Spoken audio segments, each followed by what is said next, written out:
couple of armchair GMs who have yet to be wrong with any of their Timberwolves takes. Right. It's Flagrant Howls with Phil Mackey and Kyle Theige. When we hit the off season, and I was asking Kyle, how committed are you to continuing the Flagrant Howls podcast throughout the off season? I said, are you all in, man? Are you in? Are you part of the Flagrant Howls community? And you said, that's the plan. So what do you mean that's the plan? Are you not? This is a 5-year Flagrant Howls contract here. We brought you over from Canis Hoopus. We doubled your salary. I don't know if we did that. You can't show a little commitment? My wife asked me the other day. She's like, don't you just love being married? Or like, we're gonna be married and soulmates forever? And I was like, well, that's the plan. Yeah. And she was like, wait, what? She's like, aren't you committed? And I was like, well, today I am. Yeah, I plan on staying here. She's like, can you just say that you're going to be here forever? I was like, my focus is on making sure that this summer is a great marriage. It's the best marriage we can have moving forward. And I don't know. I know. Just start it off. Just get into it because right. I have some thoughts. So Chad Hartman, good. It's funny. I've known Chad for like 20 years, and he's, I would say, one of my better friends in the Minnesota sports media. And he's doing a 3-hour radio show on WCCO, the flagship home of the Timberwolves. And one thing I love about Chad, and I one time had a chance to co-host a Sunday twin show on a different radio station with Chad when I was like 20 years old, and he greenlit like, yeah, let this 20-year-old kid sit in with me and I'll show him the ropes and whatnot. He is a great interviewer. And he's not afraid to ask an uncomfortable question and press and follow up if the answer is not satisfactory. And he interviews politicians, he interviews governors and senators and sports legends. And Tim Connelly has not done a lot of media since he took over this job. He did come on the Mackey and Judd show, and we appreciate that at the end of last summer, and he was great. But he generally has just, he dropped this blockbuster bomb on the league, and he hasn't done a lot of media. And then all this news comes out about the Washington job being open and how, his first job in the NBA was with the Washington Wizards. He's got family out in the area, right? Baltimore. Yep. And so there's been all this steam about Tim Connelly maybe going back out with his family after 1 year here, that maybe they don't love it here, whatever. And so he goes on Chad Hartman's show on Friday. And I'm going to just read you the transcript here. We don't have permission to actually play the clip. Okay. So I'm going to read you the transcript from Bring Me the News. So Chad asks, okay, do you want to right here? I can hear Chad. Chad, former play-by-play voice of the Timberwolves, by the way. KG, over to Steph. Back to KG, over to Sam. He says, do you want to right here say without any hesitation, I am staying with the Minnesota Timberwolves no matter what? Or do you just want to be honest and say, this is a unique job, the Washington job, this is home, and at this point, I can't eliminate myself from that potential job opportunity?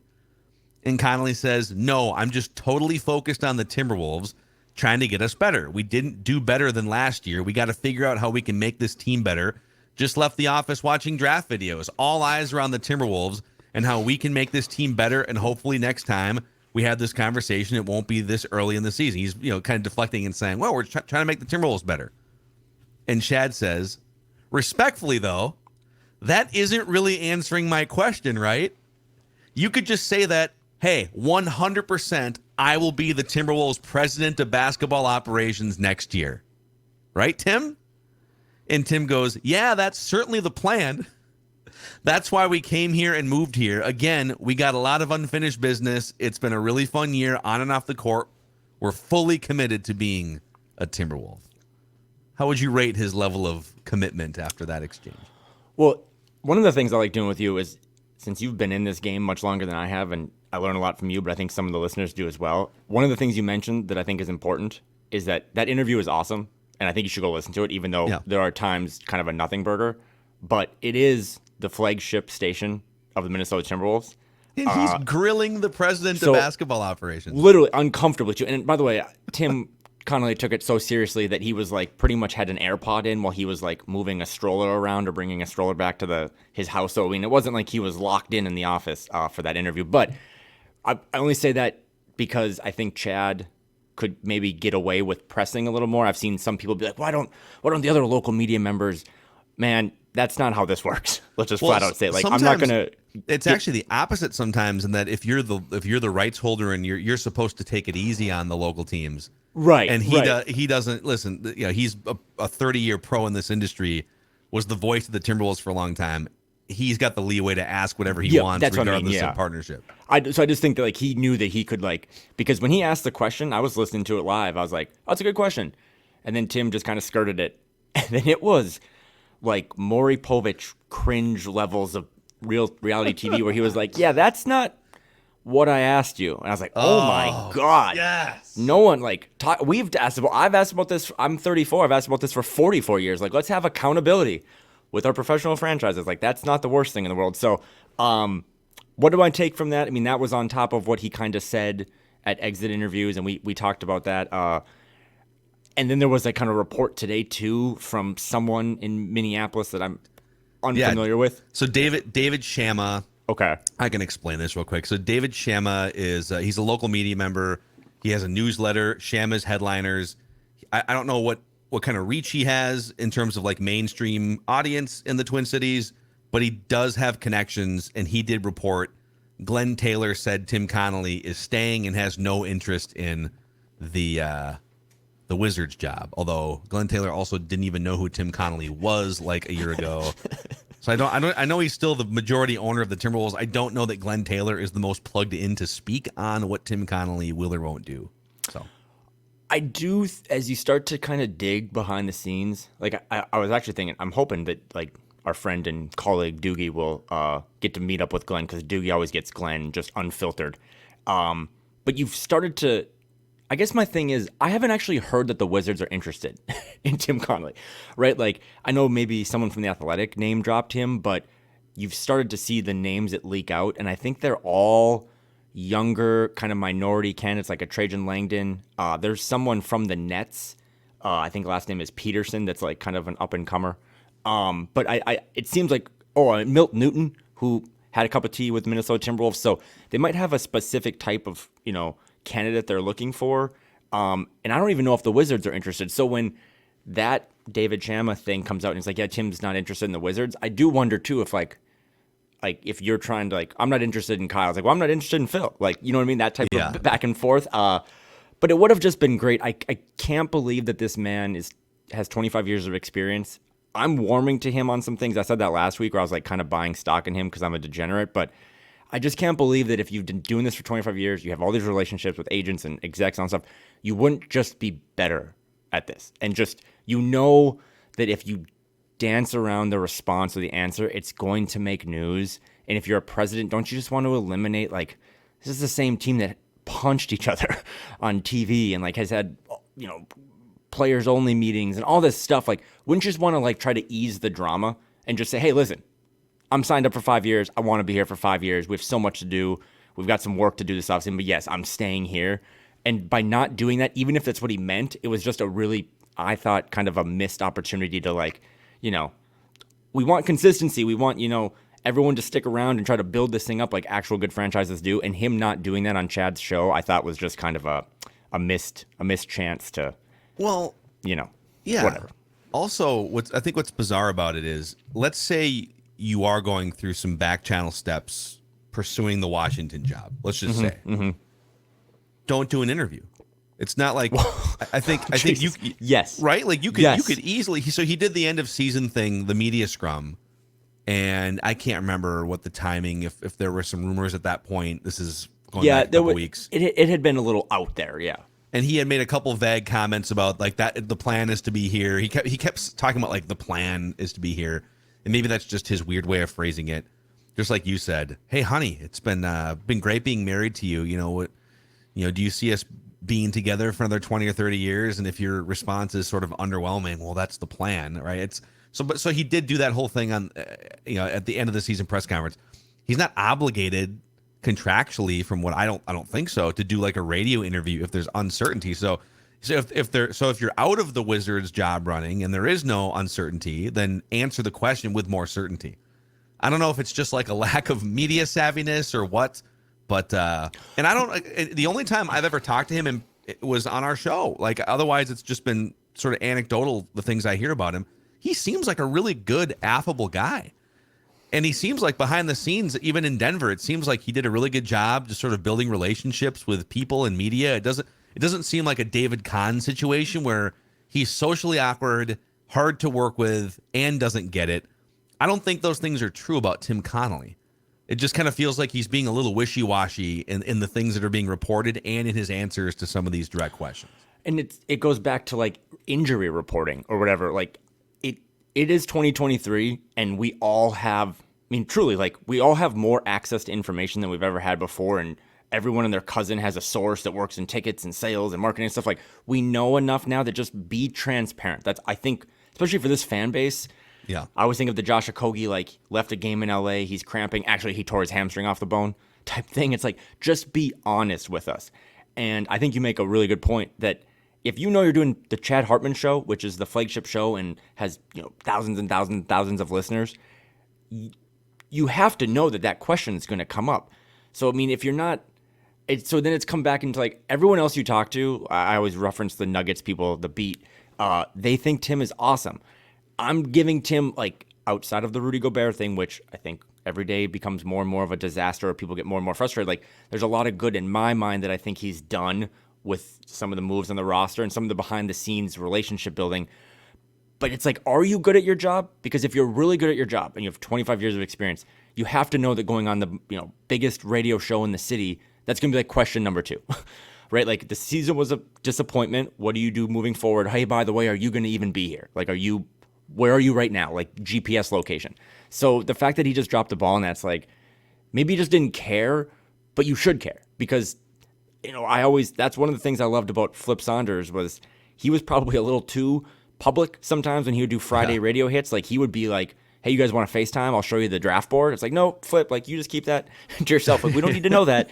But at least he would TMI Flip tell you real things. And I don't know. I that's my biggest gripe with him. I know Doogie had tried to do some media requests, and like, he was basically silent throughout the whole season, but then he just kind of pops up in Denver, and not even Minnesota, by the way, but pops up in Denver to, like, just kind of talk to all the media members and kind of hold court while the Nuggets were actually supposed to be doing their media availability during that playoff situation. So it's just a weird way that he handles all this. I don't know if it's a PR thing, like the department, or what it is, but there are other presidents. I mean, Sam Presti does exit interviews at the end of the season, and he does like 2.5 hours, and he lets everyone ask a question. Like, literally anyone who wants to, and he'll tell you everything.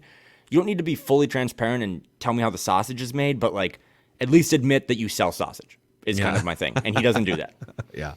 So I guess, okay, one last question on Tim Connelly, and then we can get into, at some point here soon, I'm going to read you 3 different D'Angelo Russell quotes from a lengthy athletic Q&A. We'll also get to Kyle's question of the week, and maybe even some Phil and Kyle read the comments on Flagrant Howls, but I'm going to ask you a pointed Chad Hartman-like question.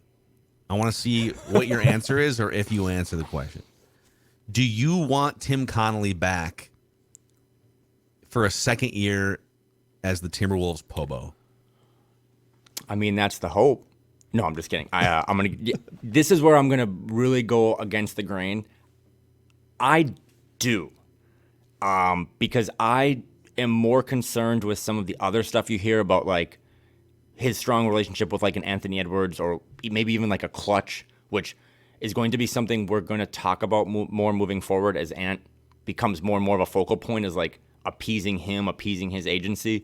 I think the relationship building, the connections, the ability to recruit talent. I mean, we'll see if they lose anyone in the front office this summer. I don't think so, but I know that when people think of Tim Connelly, they think of the Gobert trade, and I get it. Like, I'm not – anyone who's listened to you and I do this, like, we're not – friends of his, but I also think that some of the other stuff, like the Kyle Anderson move, from what I understand, was like a big Tim Connelly, like, that's one guy, when as soon as I get into Minnesota, I want to get for this franchise, who Kyle Anderson has kind of become, as you watch the playoffs, like this team's Draymond Green, or this team's Marcus Smart, like this kind of 5-tool guy that can kind of connect all the pieces that might not fit as well as you would think.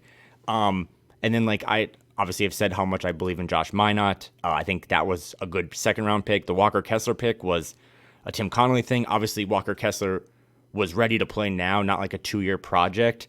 I also think, and we're going to get into this, but the Mike Conley trade to me was a home run. Even if DeAndre Russell is still, playing well for the Lakers, the ability to get a stopgap point guard or a bridge point guard for now, a young player in Na that you might be able to like turn into a foundation piece next to Ant and Jaden and maybe Nas, and then those picks. So I get it. Pretty much, I don't think there's a person in the state that has a lower approval rating than Tim Connelly, but I just go back to I want to at least give him another chance to make one more move or do something else, because if it's true that ownership had a big role in the Gobert thing, it was just like, F them picks, we got to get this guy, we got to make a splash, and he was like, whatever, like I'll do that for you, but then let me kind of do what I want to do moving forward.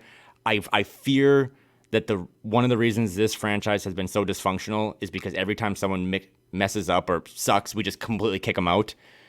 And that's like why I don't want to fire Finch yet. Is like some of these teams need a chance to like learn a little bit and like have some consistency. That's why I love the Nuggets so much. It's like they have a really stable front office, a stable coaching staff.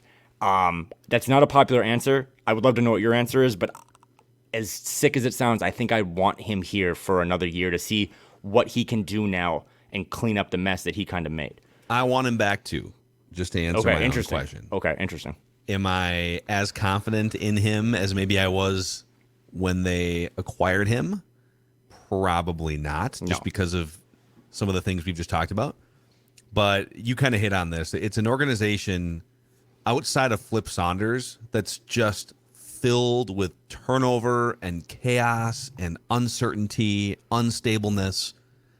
And I know that everyone's frustrated with the way the season didn't reach the expectations, the goals, 50-win regular season, get beyond the first round. They didn't really check any of those boxes. But they did go to the playoffs back-to-back years for the first time in almost 20 years. I think it would be a really weird look if you just take yourself out of the weeds for a second. Hey, okay, this franchise, which has been beleaguered for a long time, they just made the playoffs in back-to-back seasons. Is this the right time to go firing? I don't think they would fire him, but like to go firing a president of basketball operations or a coach. Now, I don't think you can just go through the entire offseason without some major move of some kind. And so that's why I do approve of a big trade of some kind. Yep. But can you walk the line of keeping things as stable as possible while also making a potentially necessary big trade to move forward, to evolve, and to fortify the roster around Anthony Edwards? And I think Tim Connelly, I hate to use the word deserves because I don't know that deserves is the right word, but I'm curious to see him maneuver his way around this chessboard. I really like the Kyle Anderson signing. I really like the Conley trade for Dilo. And we'll get into Dilo here in a second. So let's stack another good move. If you need to pull the trigger on a Karl Anthony Towns trade, I want Tim Connelly to take a crack at that. Like this franchise isn't in a rush to like move off Connelly. Like how many times do you have to recycle a GM or a coach every 2 or 3 years around here? How about just some stability would not be the worst thing for this franchise? And this is tough because this is like, I know fan Kyle would not like agree with what I'm about to say, but a lot of times you just think of the executives or the front office or the GM as like, well, that's the dude who makes the trades. And that's true to an extent, but there is, and this is the kind of intangible stuff you can't really see or feel or smell. It's like there is a lot of other stuff that goes on behind the scenes. As much as we have all turned on him because he did make, let's just say it again, like he made one of the craziest, probably worst trades in NBA history. There's still a lot of other stuff behind the scenes with respect. And if he convinces a Naz Reid to stay, I'm going to give a lot of credit to him because I know he's greasing the wheels behind the scenes and trying to get that all wrapped up before free agency. So I have no issue whatsoever with anyone disliking or hating that man for how he has, I guess, went all in and given up all the picks, but I don't think they're all in. I think they're pot committed, and they have a draft pick a year from now. So I'm with you. I'd like to see him try to dig out of this. He's well respected around the league, maybe not by us or the people who watch the team, but I just don't want to do this thing where, going back to my wife, like if you start dating someone and you have a big blow up fight early on, I don't think every single time you have a disagreement, you should get a new girlfriend or a new boyfriend or whatever. Like that sometimes used to be me back in the day. Like, I'm with you. We had a fight, therefore we're done, right? No. You left dishes in the sink. Like, all right, I need Bring Sachin Gupta back. So I don't think he's going anywhere. I do really wonder if the Wizards even have much of an interest. I mean, they did lowball Tim. Tim said no. The Wizards owner seems like an interesting cat. So maybe he's like, you know what, screw it. I want to go get someone else. So for better or worse, I think they're married together. We're going to see it out another year. And I do think even if you didn't love how Finch closed games or had rotations, or you didn't love what Tim did with trades, I think there's value in like, okay, well, what if those were, just first year together mistakes and you can build upon them? Because you're seeing that now across the league, like some of these teams that have gone through the reps of being bad or making mistakes. People wanted Darvin Ham fired for a while, and he started to figure it out once he had better players. Across the board, you're seeing that in the league. So I think Tim Connelly is going to be making moves this summer. I think he's going to be signing guys, trading guys, and I think you'll see him and Chris Finch do, media availability for media day for the next season up in September, October. Yeah. Things seem a little tense in Timberwolvesville here. I think everyone could use a little throttle therapy this summer. Kyle, maybe cruise the water in luxury on a brand new Bennington pontoon from the Power Lodge. Enjoy sunset from the water, entertain your family, your friends, float on all the lakes all summer long. It all starts at the Lodge, so that the Twin Cities' newest Bennington dealer, the Power Lodge, with locations in Brainerd, Onamia, and Ramsey, and also Miller Marine in St. Cloud. Hundreds of pontoons in stock across all Power Lodge locations and Miller Marine.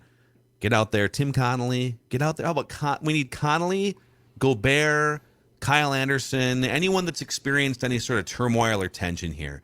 A big exhale on the lake could be your friend. I did not to brag, but I did a 10K this week around a lake out here in Oregon. And I was just reminded, literally, I don't think there's anything I like more than lakes. As we get to know each other better and become better friends, there is nothing better than being on a pontoon on a lake. I literally don't I think that would trump the Wolves winning a championship to me. As much as I love that team, I just want to be on a pontoon with some country music. If I gave you two choices, hey, Timberwolves, Game 7, NBA Finals, up against, I don't know, Jimmy Butler and the Miami Heat, a revenge game on Jimmy Butler, or you could just be floating on a Bennington pontoon courtesy of Power Lodge. You might vote pontoon Power Lodge. If I can hang out with one play, if Jaden or Ant is on it, I would rather be on the pontoon. But if they're in that playoff game, maybe I'd go to that finals game. But pontoons are awesome, so I'm glad that they're a sponsor, because pontoons on lakes, that's a 10 out of 10 for me. Let's go. PowerLodge.com and MillerMarine.com. If you like this show, you can support us by supporting our sponsors, Power Lodge and Miller Marine. Okay, so Dilo. I'm going to read you. I have 3 different quotes from his Q&A with The Athletic. I'm going to read you each one. I'll read you the first one. I'll let you react, and then I can react to your reaction. And then we'll get to the second one, the third one. He said, quote, "I felt like I was held back in Minnesota, honestly. I just kind of had to be the third option. Some nights I was a little more aggressive and was kind of being held back. So to be in a position now in LA where I can kind of thrive and be aggressive and it gets guys going, where the team reflects off anybody with that type of energy, it's fun." I don't know what you want me. When I first read that, my first thought, someone tweeted this out too. My first thought was, well, one, he said, I felt like I was the third option. I mean, he's at least the third option, if not lower, that's behind Anthony Davis and LeBron James. Dude, they brought him in. If you remember, Gerson Rosas brought him in. Gerson Rosas, coming from Houston, brought him in to be the James Harden of this system and this offense. So to me, it's like, Dilo, buddy, guy. The only reason why you're not the first or second option, and which this is a franchise for 20 years that's been starved for literally anyone to just take the franchise and run with it. Please. Anyone want it? Does anybody want? Does Kevin Love, do you want the franchise? Ricky Rubio, do you want the franchise? How about Andrew Wiggins? It's your franchise if you want it. Karl Anthony Towns, who wants to carry this franchise? That's why you were acquired. You were acquired to run the franchise. And then, okay, clearly he's not the guy. Anthony Edwards comes in here. So if you felt held back by the Timberwolves because Karl Anthony Towns and a 20-year-old and Anthony Edwards were making sure that you're clearly the third guy, how are you not in you're behind 2 future first ballot Hall of Famers in LA. To me, it seems like he's very comfortable being the third or fourth guy. it's very obvious where he slots in Los Angeles, and therefore it's more peace of mind for him. He wasn't good enough to be the first or second guy in Minnesota. And he's like reframing it to be that, well, they held me back. Dude, you're sitting behind LeBron James and Anthony Edwards in the pecking order in Los Angeles. What are you talking about? I also struggled with the held me back part when it was a 2-2 series down in Memphis. And it was, I think, 116-115 Memphis with 9 seconds left to go in a really important pivotal game in that series last year. And DeAndre Russell went heavy ISO, took a contested shot over, I believe, Dylan Brooks, and hit the the far side of the backboard. Hit the rim, yes. So if that's being held back, then, I mean, we're all, I guess, being held back. While Anthony Edwards and Karl Anthony Towns stood on the right wing watching the whole thing play out. Yeah. And, it's interesting. You bring up the Rosas stuff. That's a pivotal moment, too, is like Gerson Rosas comes in, was, by all accounts, at least at the job part of it, really good at his job. Makes the Wiggins trade, which at that time, if people remember, we all were told that Andrew Wiggins was like untradeable. So to go get a player that was like, oh, this is Karl's friend, that we have a need for point guard. But then a year later, everything becomes so much different because the team wins the lottery for, they rarely ever have any lottery luck. And then Gerson Rosas has that whole situation off the court, basically. So it did kind of change. I mean, it would have been interesting if the Wolves would have gotten the third pick in 2020. Like, who do they do? Do they take James Wiseman? Is Dilo the future of the franchise? Is Gerson Rosas still here? But he's feeling himself for sure. I mean, he's the only member of that trade, right? That whether it be Russell Westbrook or Mike Conley or all those guys that is still playing basketball. He has a chance to make kind of a run here. And Dilo fans are super pumped about it. So I'm just kind of offline, let them have their flowers. But I will say this, it is going to be fascinating to see what his contract extension is this summer. Because everyone right now is just loving the Dilo stuff. But, that man is going to enter the summer thinking he's getting that Karl Anthony Towns, Devin Booker kind of max money. And I will have the notifications on monitoring that situation. Well, he did at the end of the Q&A, and we'll get to two more quotes here. He basically put the Lakers on sort of blast, saying, and the author asked him about, do you want to stick around here? Your contract is up. And he said, like, the Lakers have a decision to make on me. Why are you saying things like that during the middle as not one of the number one or number two options? I think just maybe either relax in that Q&A. But one thing real quick, Anthony Edwards. So I'm trying to figure, like, okay, how are you the third option for all your years in the Wolves organization? How are you being held back? The first year he was here, which was, in fairness, a half season in 2019-20, because the trade happened halfway through the season. Anthony Edwards was not on the team yet. So you were the number one or number two option for the first part of that year. And there are some cat injuries in here too. And then there was rookie 19-year-old Anthony Edwards in 2020-21. He was not the Ant we know now.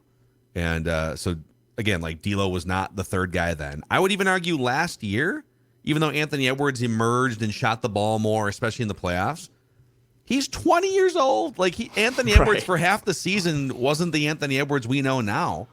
So for large chunks of 3 seasons, there was very clearly nobody holding you back from just running the show if you were good enough to do that. So it's just such weird revisionist history to be like, oh, I never felt comfortable. I was the third guy in Minnesota. You were brought in to be the number one or number two guy. My overall take on him, is that I think he's better than most people think he is, like, as a player, and I don't think he's as good as he thinks he is. I think that's an easy way to sum it up. He's better than what Ryan Russillo always says, and he's not as good as DeAndre Russell thinks he is. And his fans, see the transition threes or some of the flashy passes. I mean, there is not a player on earth that you could create in a lab that is better for Dilo and how he plays than Anthony Davis. He's elite in the pick and roll. He's better than Gobert. He has better hands. He can finish. He can space, and he also, Dilo, I think, started the last Laker game with 14 points in the first quarter, and then had 3 back cuts where his guy had a layup every time. And the only one to kind of sniff that out is Anthony Davis. So he's in a better spot. I will always be appreciative of him because, again, I kind of say that I thought he was the bridge that kept Karl here. Maybe you don't like Karl. Maybe you want Karl to go. But at least in that moment, it was big for this franchise coming off of what was an embarrassing situation with Tibbs and Jimmy Butler. And then he was also the guy that, won them the first overall pick. I remember when he was fist pumping. That's like his moment in Timberwolves lore is we got Anthony Edwards, and then Ant came in and just was better and a better leader. I mean, again, we had those quotes, right, a couple months ago that leaked out after he was gone, and then Kyle Anderson and Rudy Gobert punched each other. So I don't think all the issues of this season were Dilo, but there was a much more level of professionalism and just kind of camaraderie and able to get over issues faster and less stuff behind the scenes when he was gone. So I wish him well in LA. He's playing well, but again, what he gets for a contract this summer is going to be like the determining factor in who wins the Dilo debate, because it's going to be much lower than I think people think. The second quote here real quick. He says, I felt that my confidence was being taken away with the style I was playing in. I'm a killer, man. I'm a bird that needs to fly, and I couldn't really fly there. I had to kind of cater to guys. He's like, dude, you're literally playing with Anthony Davis and LeBron James. And respectfully, I was with it because we were winning, but I know what type of player I am. I just want to say, again, the Timberwolves would have loved for you to carry this franchise, especially the first 2 years. Mm-hmm. It wasn't some conspiracy that you were not the guy that was the centerpiece of this franchise. He wasn't good enough. Mm-hmm. He should. I've been saying this all along. His destiny is to be like the third or fourth option, or maybe a sixth man scoring punch off the bench of a really good team, which is kind of what's happening in LA right now. Mm-hmm. It's a LeBron Anthony Davis show. There's some other players in there that, and on any given night, it could be like another random third guy that pops up, and he's one of those guys, right? Or he can score 20 points a night on the Orlando Magic or somebody, or right, pick your go to the Rockets and score like 22 points a game. Those are the two options for him. You can either be the third or fourth guy, or a sixth man off the bench on a good team, or you can be the guy, the man, the killer, as he says, on a team that wins 21 games. Well, and some of it doesn't even make sense. Like, I know he's feeling himself. His team is making a run. Who knows? They might make a finals run. They might win it. But some of those things, it's like we've talked now enough about how Karl-Anthony Towns' kind of mental makeup is.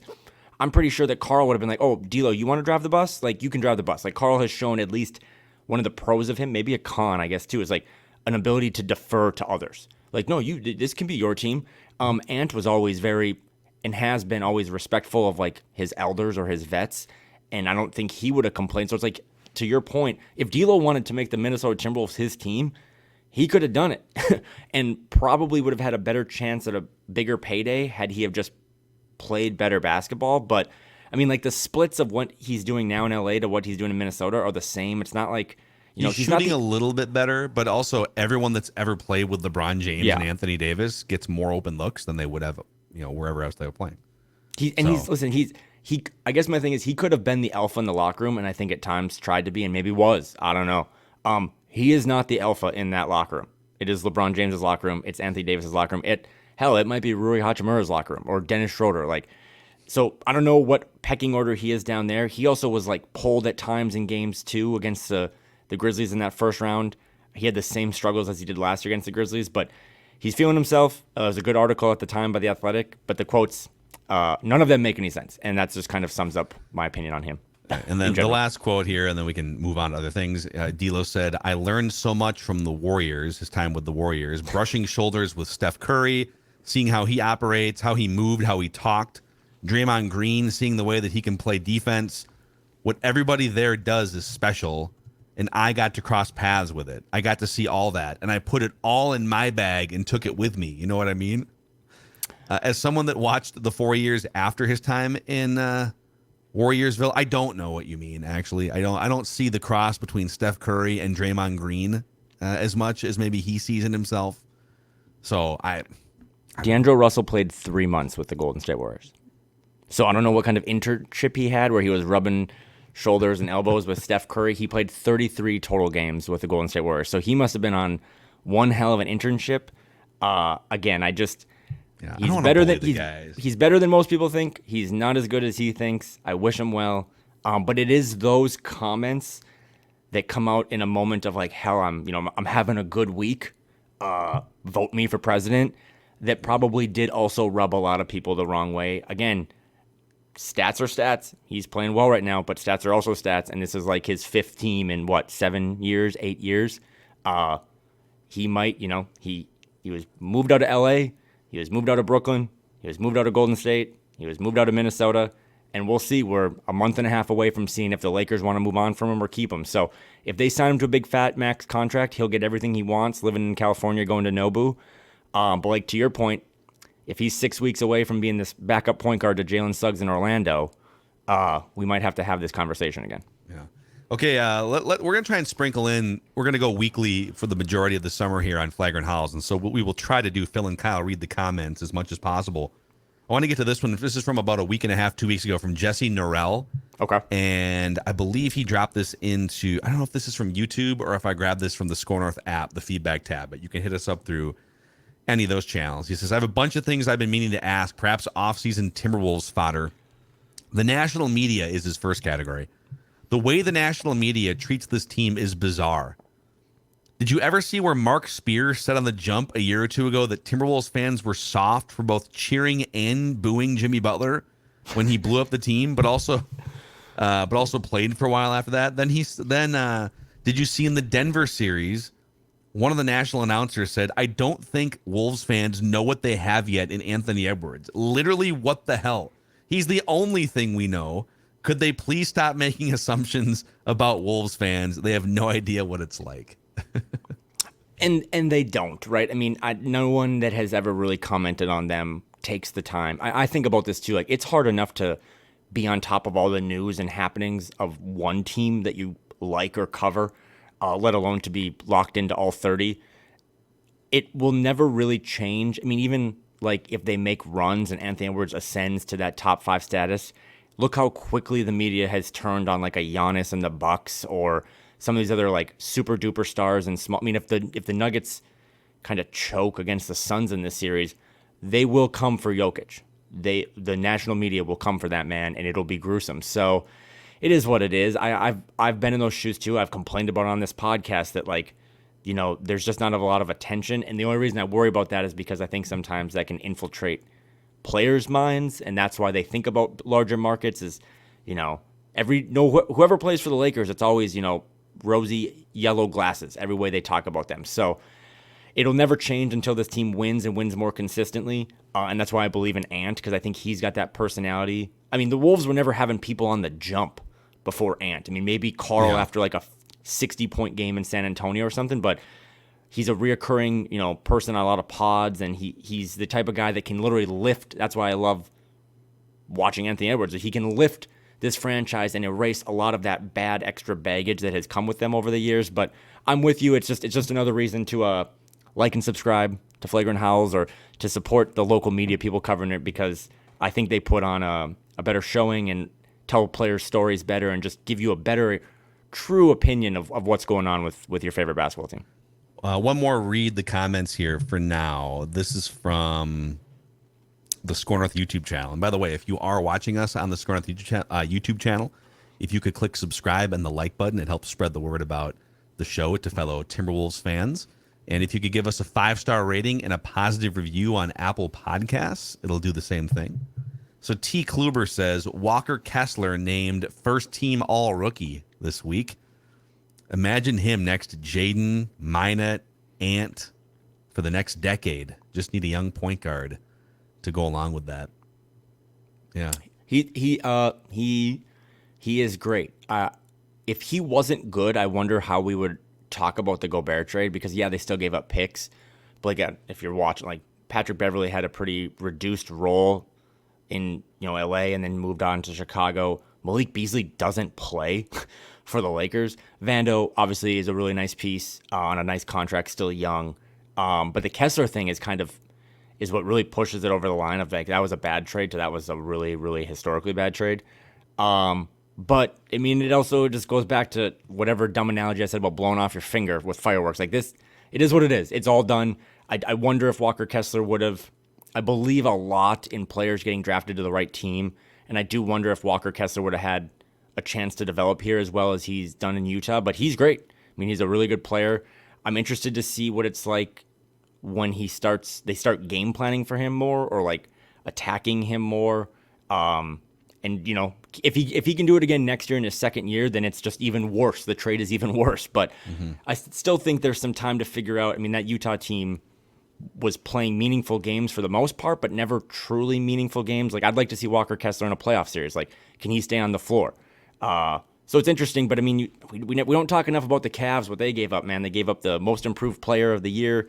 They gave up those same picks, and they already have what appears to be like a disgruntled player in Donovan Mitchell, who's already got one eye on the Big Apple. So Walker Kessler's good.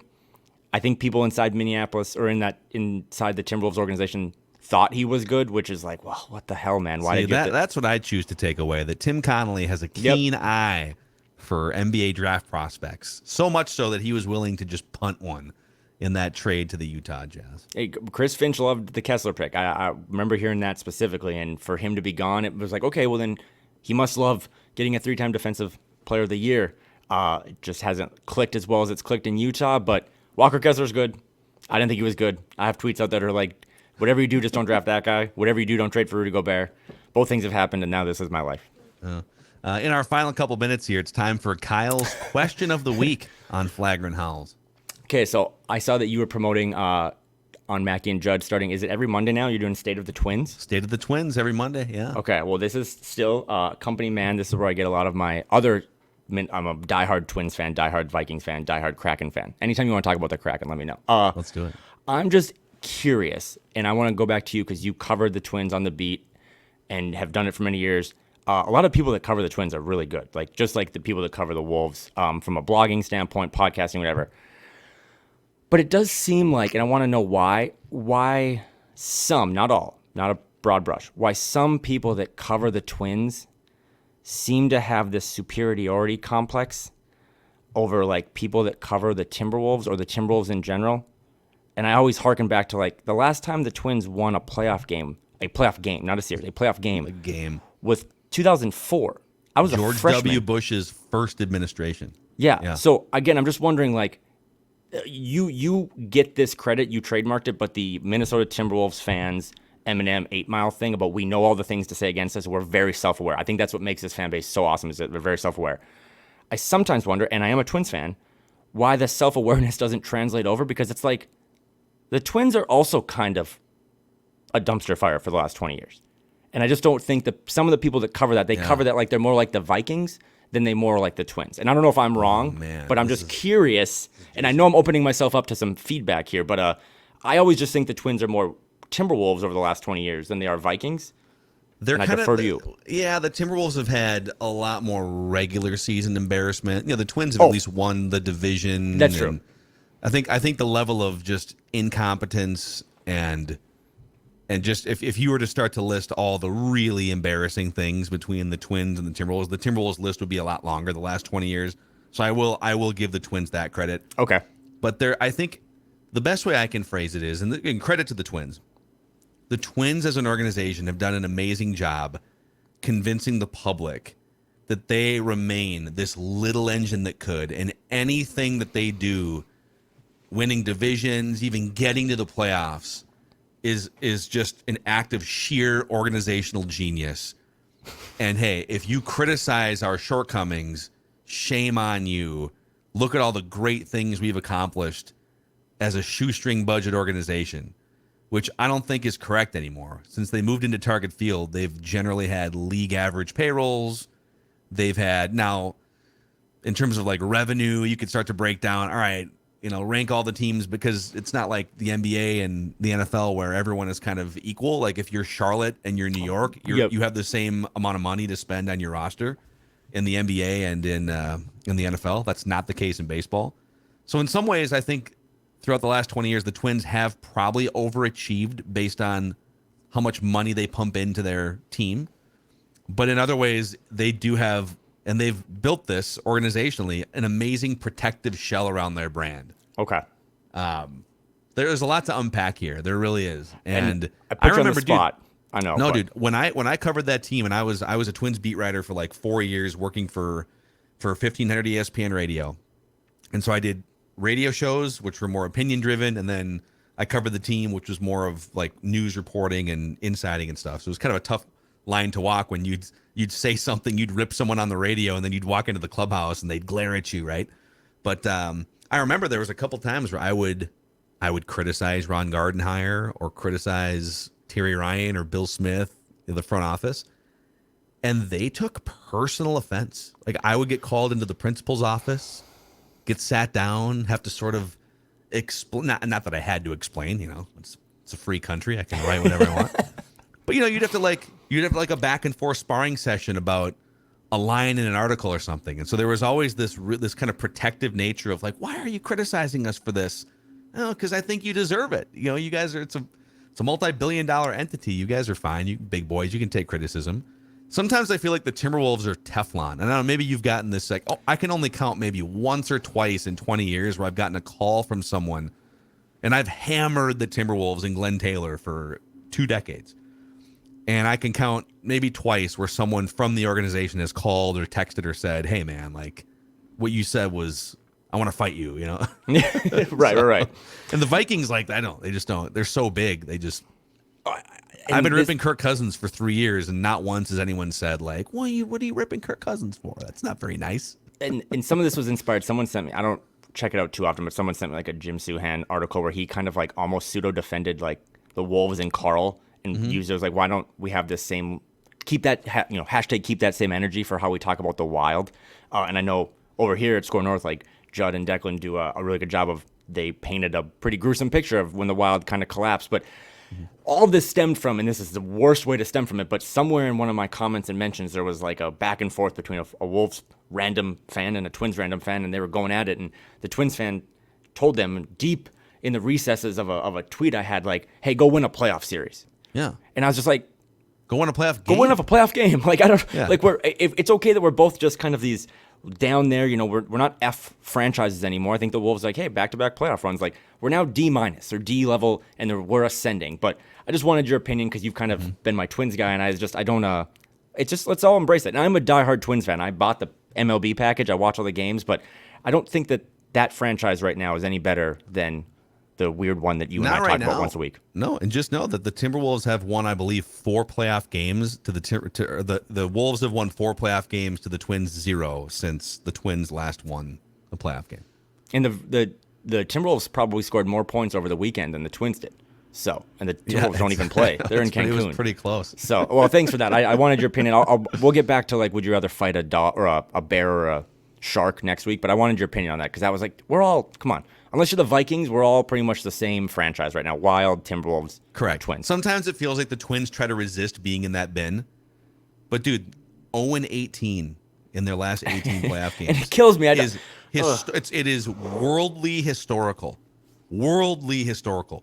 It's the longest, worst team losing streak, playoff losing streak in North American team sports history. And I think the only reason why we say North American is because no one bothered to do, like, the math in Europe or Asia or Australia or Antarctica or wherever the hell else they play sports. So, anyhow. We need the Twins and the Timberwolves to also be good. It'll be fun for everyone, but we're on the same level. And hug your local Twins blogger, hug your local Timberwolves blogger. We're all in it together. We are. We'll get through it together. All right, he's Kyle. I'm Phil. This is your favorite Timberwolves lifestyle podcast, Flagrant Howls.